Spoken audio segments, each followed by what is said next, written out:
Vidste du, at over 1 million danskere har haft bøvl med at styre deres privatøkonomi de sidste halve år? Det viser denne her undersøgelse.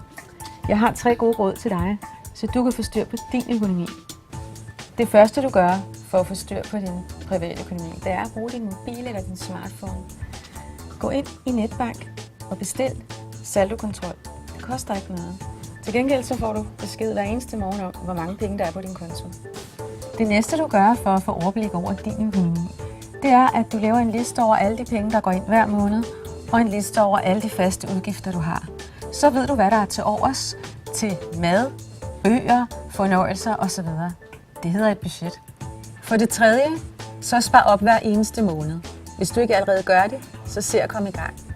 Det behøver ikke at være det samme beløb hver måned, men det er vigtigt, at du sætter nogle penge ind på en opsparingskonto 1 gang om måneden. Så har du et ekstra beløb, som du kan bruge til noget, som du drømmer om.